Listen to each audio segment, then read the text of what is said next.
মাত্র কয়েক মিনিটে আমি আপনাদেরকে আজকে দেখিয়ে দেবো সিঁড়িতে যদি এরকম ডবল মোল্ডিং বিট হয় এই রাইজারটা আপনারা কিভাবে কাটবেন। সর্বপ্রথমে সিঁড়ির একদম উপরে আমরা এরকম দুটো মার্বেল বসিয়ে নেব, 2 পিস দিতে হবে। এরকম 2 পিস মার্বেল বসে আমরা এইখান থেকে একটি ওয়াটার লেভেল করে নেব। যে ওয়াটার লেভেলটি আমরা সিঁড়ির একদম প্রথম যে রাইজার সেই রাইজারে ওয়াটার লেভেলটা দেখুন, এই ওয়াটার লেভেলটা করে নেব। নিয়ে আমরা ফ্লোরের যতটুকু মশলা দেব সেইখান থেকে এটা হাইটটা আমরা ধরে নেব। তো এই হাইটটা আছে আমাদের 143 mm। এবার এখানে আমাদের 10টি ধাপ হচ্ছে, 1 2 3 4 5 6 7 8 9, উপরটা নিয়ে 10টা ধাপ হচ্ছে।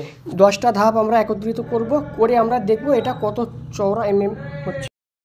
ধাপ আমাদের 34 mm হয়েছে। এবার আমরা 143 থেকে 34 মাইনাস করব, মাইনাস করার পর আমাদের 109 mm হচ্ছে।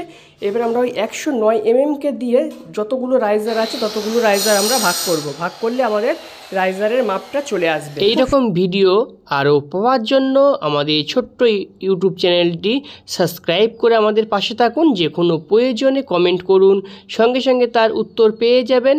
আর বলে রাখি, আমার এই চ্যানেলটি নতুন মার্বেল মিস্ত্রি দাদা ভাইদের কাজ শেখার একটি উপযুক্ত ইউটিউব চ্যানেল। এখান থেকে আপনারা খুব সুন্দরভাবে কাজ শিখে নিতে পারবেন। আমি সবসময় আপনাদের পাশে আছি, জাস্ট আপনারা আমাকে সাপোর্ট করুন, পাশে থাকুন।